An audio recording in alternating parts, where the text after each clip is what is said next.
തിരുവല്ല മേഖലയിൽ കഴിഞ്ഞ രാത്രിയിലും നേരിയ തോതിൽ മഴ പെയ്തിട്ടുണ്ട് എന്നുള്ള റിപ്പോർട്ടുകളാണ് പുറത്തുവരുന്നത്. വെള്ളക്കെട്ടിനെ തുടർന്ന് ഒഴിപ്പിക്കപ്പെട്ടവരെല്ലാം വിവിധ ക്യാമ്പുകളിൽ തന്നെ കഴിയുകയാണ് ഇപ്പോഴും. രാഹുൽ ജി നാഥ് തിരുവല്ലയിലെ കാര്യങ്ങൾ പറയും. രാഹുൽ, ഈ പറഞ്ഞ പോലെ തന്നെ ഇപ്പോൾ പമ്പ, മണിമല, അതുപോലെ തന്നെ അച്ചൻകോവിൽ, ഈ നദികളിലൊക്കെ ജലനിരപ്പ് ക്രമാതീതമായി ഉയരുന്നത് വലിയ തോതിലുള്ള ആശങ്ക ഉണ്ടാക്കിയിരുന്നു. ഇപ്പോൾ മഴ മാറി നിൽക്കുന്ന സാഹചര്യമാണ് എന്നാണ് ഞാൻ ഇപ്പോൾ രാഹുലിനെ കാണുമ്പോൾ മനസ്സിലാക്കുന്നത്. ഇപ്പോൾ കാര്യമായിട്ടുള്ള മഴ പെയ്ത്തില്ല എങ്കിൽ പോലും ഓറഞ്ച് അലർട്ട് ആയതുകൊണ്ട് തന്നെ സാഹചര്യം ഏത് രീതിയിൽ വേണമെങ്കിലും മാറാം. ഇപ്പോൾ ദുരിതാശ്വാസ ക്യാമ്പുകളിൽ നിന്ന് ആളുകൾ ഇപ്പോൾ മഴ മാറി എന്ന് കരുതി അങ്ങോട്ട് എത്തിയിട്ടുണ്ടോ? നിലവിലെ സാഹചര്യം എങ്ങനെയാണ് രാഹുൽ? ഉമൈബാൻ, കാര്യങ്ങൾ മാറി എന്ന് വിശ്വസിക്കാൻ കഴിയുന്ന ഒരു ഘട്ടത്തിലല്ല. കാരണം കഴിഞ്ഞ ദിവസം തന്നെ ഓഗസ്റ്റ് 1 മുതൽ 3 വരെ 5 ഇരട്ടിയിലധികം മഴയാണ് പത്തനംതിട്ട ജില്ലയിൽ പെയ്തത് എന്ന് പറയുമ്പോൾ ആശങ്കപ്പെടുത്തുക തന്നെയാണ് കാര്യങ്ങൾ. ഇപ്പോൾ നോക്കുക, ഇത് തിരുമൂലപുരമാണ്. ഈ റോഡിൽ, അതായത് ഇത് സ്റ്റേറ്റ് ഹൈവേ ആണ്, ആ ഭാഗത്ത് തന്നെ ഇത്രമാത്രം വലിയ വെള്ളക്കെട്ടുണ്ട് എന്ന് നമുക്ക് കാണാൻ കഴിയും. അവിടെ ഒരു ലോറി ഈ വെള്ളം കയറി ഓഫായ നിലയിലാണ്. അതുകൊണ്ട് തന്നെ ഗതാഗതം നിയന്ത്രിക്കുക വലിയ പ്രയാസമാണ്. പോലീസുകാരൊക്കെ പുലർച്ചെ മുതൽ ഇവിടെ നിന്ന് ഈ ഒരു ഗതാഗത നിയന്ത്രണവുമായി ബന്ധപ്പെട്ട കാര്യങ്ങളുമായി മുന്നോട്ട് പോവുകയാണ്.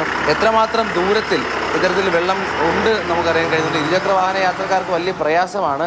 ഇപ്പോൾ തമിഴ്നാട്ടിൽ നിന്നല്ലോ ഈ ലോറി, ആ ലോറിയുടെ എൻജിൻ ഓഫായ നിലയിലാണ്, റോഡിന് നടുക്കാണ്. അപ്പോൾ ഈ ഏത് വശത്തുകൂടി പോകുന്നതാണ് സുരക്ഷിതം എന്ന് അറിയാൻ കഴിയുന്നില്ല. വയലിലേക്കും തൊട്ടടുത്തുള്ള ഈ പ്രദേശത്തേക്കും വെള്ളം ഇങ്ങനെ കയറി കിടക്കുകയാണ്.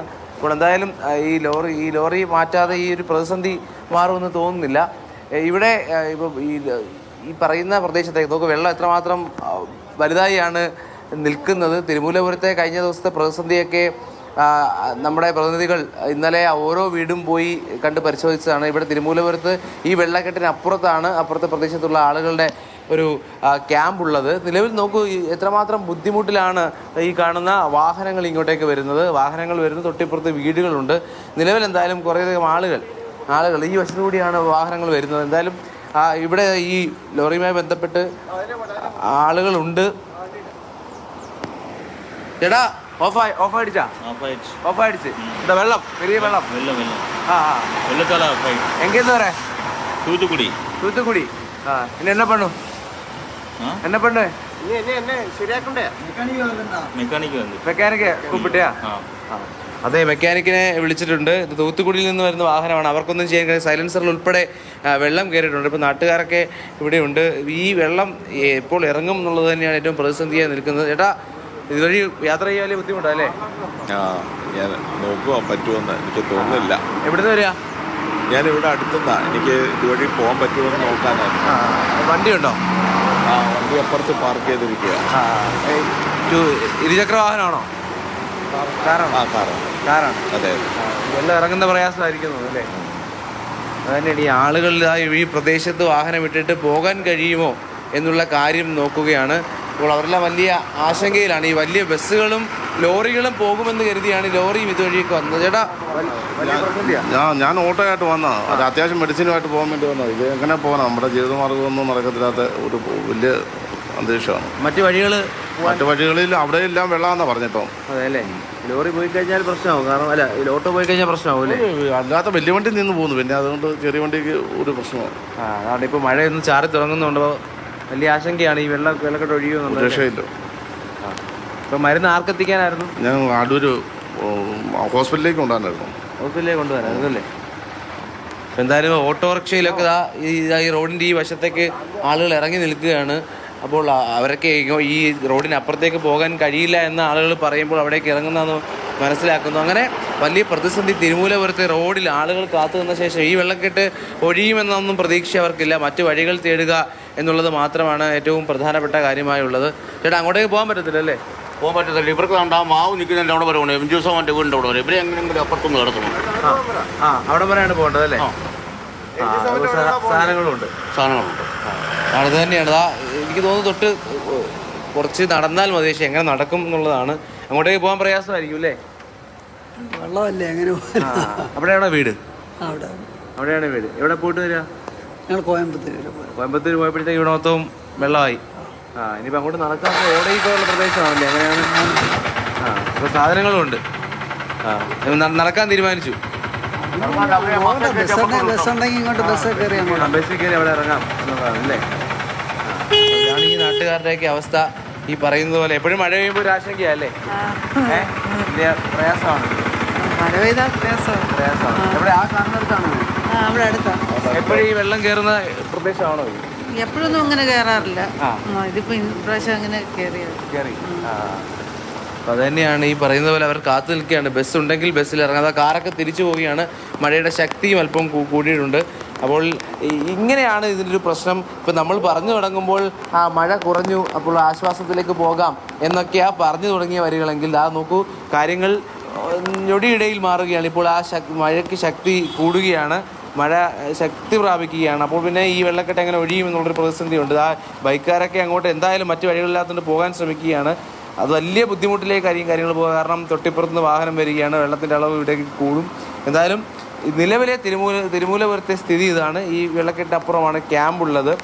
നമുക്കും അവിടേക്കാണ് പോകാനുള്ളത്. എന്തായാലും പ്രതിസന്ധി ഇപ്പോഴും ഇവിടെ ആശങ്കയും പ്രതിസന്ധിയും ഒക്കെ തിരുവല്ലയിൽ ഇങ്ങനെ നിൽക്കുകയാണ്. രാഹുൽ, നമുക്ക് ആ ദൃശ്യങ്ങൾ കാണുമ്പോൾ തന്നെ മനസ്സിലാകുന്നുണ്ട്. കാരണം ജീവിതം വളരെ പെട്ടെന്ന് തന്നെ ഒരു നിശ്ചലാവസ്ഥയിലേക്ക് സ്റ്റക്കായി പോകുന്ന അവസ്ഥയാണ്. ഇപ്പോൾ ആ ഓട്ടോ ഡ്രൈവർ ചേട്ടനെ കാണുമ്പോൾ ആലോചിക്കുകയായിരുന്നു, ദിവസവും ഓട്ടം ഓടി കിട്ടുന്ന ആ ഒരു ചെറിയ വരുമാനമാണ് അദ്ദേഹത്തിൻ്റെ ജീവിത ആശ്രയം എന്ന് പറയുന്നത്. ഇതിപ്പോൾ പുറത്തേക്ക് പോകാൻ പോലും കഴിയാത്ത സാഹചര്യം, ഇറങ്ങിയാൽ തന്നെ വഴിയിൽ ഇങ്ങനെ പെരുവഴിയിലാകുന്ന സാഹചര്യം, വണ്ടികൾക്ക് പോലും മുന്നോട്ട് പോകാൻ പറ്റാത്ത സാഹചര്യം. അപ്പോൾ കച്ചവടക്കാരുടെ ദുരിതം നമ്മൾ കാണുന്നു. ഇപ്പോൾ അത്തരത്തിൽ ഓട്ടോയൊക്കെ ഓടിച്ച് അന്നത്തെ വക കണ്ടെത്തുന്നവരുടെ കാര്യം കൂടി ആ രീതിയിൽ കഷ്ടപ്പെടുത്തുന്ന ഒരു സാഹചര്യമാണ്. ഈ പെരുമഴയിൽ ദുരിതം അത്രമേൽ ഭയാനകമോ സങ്കീർണമോ അസാധാരണമോ ആയിട്ടുള്ള രീതിയിലേക്കാണ് മാറിക്കൊണ്ടിരിക്കുന്നത്. ഇപ്പോൾ അവിടെ മഴ തുടങ്ങിയിട്ടുണ്ട്.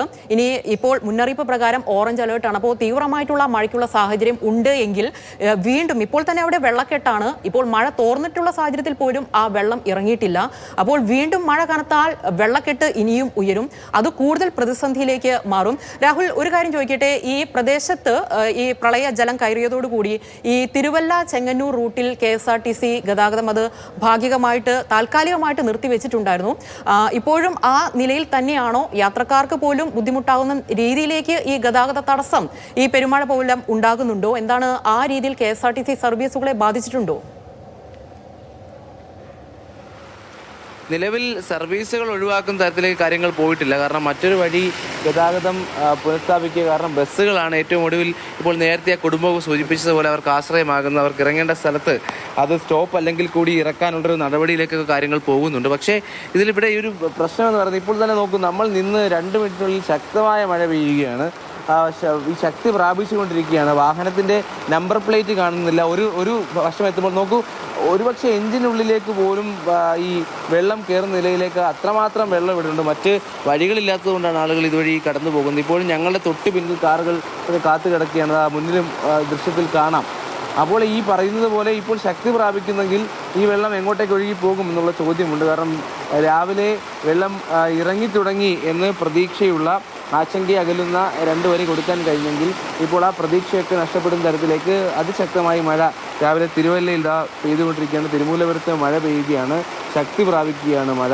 ആ ഒഴുക്ക്, ആ വെള്ളത്തിൻ്റെ ഒഴുക്ക് കൂടുകയാണ്. ഈ വാഹനവും ഒടുവിൽ പിൻവാങ്ങുകയാണ്. പോകാമെന്ന് കരുതി, പക്ഷേ ആ വാഹനം തിരിച്ചു പോവുകയാണ്. അങ്ങനെ പലർക്കും യാത്രകൾ മാറ്റിവെക്കേണ്ടി വരുന്നു, പോകേണ്ട സ്ഥലത്ത് പോകാൻ പറ്റാതെ വരുന്നു, പലരും ക്യാമ്പിൽ തുടരേണ്ടി വരുന്നു.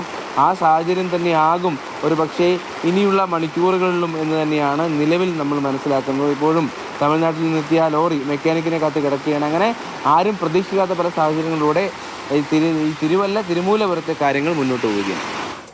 എന്തായാലും ദുരിത ചിത്രം തന്നെയാണ് 4 നാൾ പിന്നിടുമ്പോഴും നമുക്ക് പങ്കുവെക്കാനുള്ളത്. മഴ ഒന്ന് തോരും എന്ന് കരുതി കണ്ണീരോടെ കാത്തിരിക്കുന്നവരുണ്ട്. പലരുടെയും സങ്കട ചിത്രങ്ങൾ നമ്മൾ കണ്ടതാണ്. വീട്ടിൽ നിന്ന് എങ്ങനെ ക്യാമ്പുകളിലേക്ക് പോകും എന്നും, അതുപോലെ തന്നെ മഴയൊന്ന് മാറും, ഞങ്ങൾ ഇവിടെ തന്നെ തുടർന്നോളാം എന്ന് പല ആവർത്തി ഈ ദുരന്ത നിവാരണ സേനയെ ആവർത്തിച്ച് പറഞ്ഞ് അവിടെ നിന്ന് മാറാൻ മടിച്ചവരൊക്കെ ഉണ്ട്. പക്ഷേ നമ്മൾ മനസ്സിലാക്കേണ്ടത് ഈ കാലവർഷം അത് കലിതുള്ളി കനത്ത് പെയ്യുകയാണ്. ഏത് തരത്തിൽ അതിന്റെ ചിത്രം മാറുക, രൂപാന്തരം പ്രാപിക്കുക എന്നൊന്നും അറിയില്ല. 2018 പ്രളയത്തിന്റെ കാഴ്ച അത് നമ്മുടെ മുന്നിലുണ്ട്. അപ്പോൾ ആശങ്കപ്പെടുത്തുന്ന സാഹചര്യമാണ് ഉള്ളതെങ്കിൽ പ്രത്യേകിച്ചും മലയോര മേഖലകൾ, താഴ്ന്ന പ്രദേശങ്ങൾ, ഇവിടെയൊന്നും ഒരു തരത്തിലും നമുക്ക് റിസ്ക് എടുക്കാൻ കഴിയില്ല. മലയോര മേഖലകളിലേക്കുള്ള യാത്രകൾക്കൊക്കെ കൃത്യമായിട്ടുള്ള നിയന്ത്രണങ്ങൾ ഏർപ്പെടുത്തിയിട്ടുണ്ട്. വിനോദസഞ്ചാര മേഖലകൾ ഉൾപ്പെടെ അടച്ചിട്ടുണ്ട്. പക്ഷേ ചിലരെങ്കിലും ഇതെല്ലാം ഈ നിയന്ത്രണങ്ങൾ അതുപോലെ തന്നെ വിലക്കുകളൊക്കെ മറികടന്ന് അല്ലാതെ പോകുന്നവരുണ്ട്. പക്ഷേ ജീവന്റെ കാര്യമാണ്, ഒരു തരത്തിലും നമുക്ക് റിസ്ക് എടുക്കാൻ പറ്റാത്തൊരു സാഹചര്യം കൂടിയാണ്.